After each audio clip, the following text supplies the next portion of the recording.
ને જગ્યામાં બેસીને જે અત્યારે જે આપણે ખીરમાં એક ગાડી પડી ગઈ છે એમાં 10 થી 11 જવાનો શહીદ થઈ ગયા છે, એને આપણે આત્માંજલિ આપીએ અને શ્રદ્ધાંજલિ આપીએ આપણે જગ્યામાં બેસીને.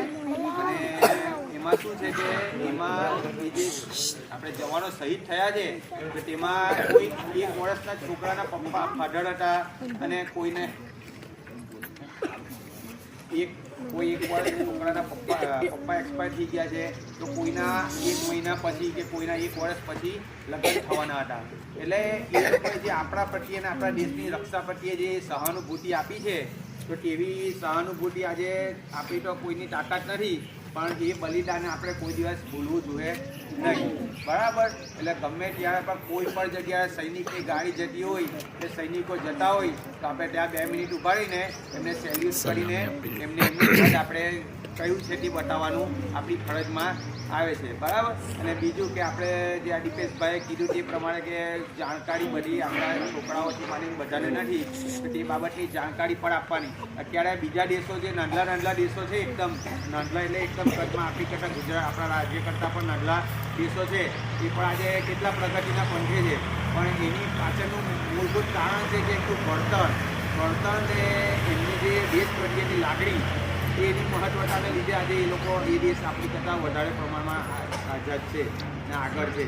આ જાપાનની વાત કરીએ તો જાપાનમાં આજે કેટલો નાનો દેશ કહેવાય ને પેલો જે પરમાણુ બોમ્બ ફૂટેલો નાગાસાકીમાં તે પછી પ્રગતિના પંથે આવતા તો એ લોકોને કેટલા વર્ષો થઈ ગયા.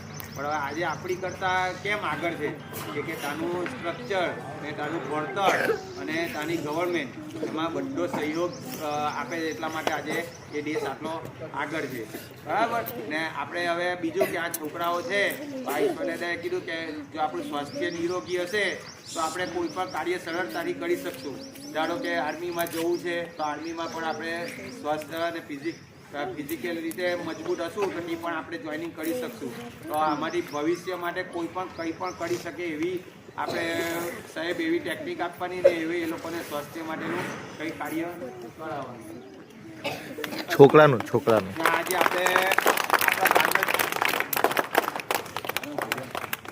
આજે આપણા ગામનો છોકરો રાઠોડ આકાશ આપણી વચ્ચે ઉપસ્થિત છે. એ પણ આજે આપણી ગુજરાતી સ્કૂલમાંથી જ ભણીને બહાર નીકળ્યો છે અને આજે એને કોન્સ્ટેબલ એટલે કે આપણે જે અત્યારે જે પરીક્ષામાં સ્વાસ્થ્ય રીતે ને લેખિત રીતે બધી રીતના પાસ કરીને આજે કોન્સ્ટેબલ માટે નિમણૂક થયો છે અને PSI માટેની પણ લેખિત પરીક્ષામાં સ્વાસ્થ્યની પરીક્ષામાં પાસ થઈ ગયો છે. તો એને આપણે આવકારીએ અને 2 ઘડી એમને સ્ટેજ પર બોલાવીને એમનું સ્વાગત કરીએ.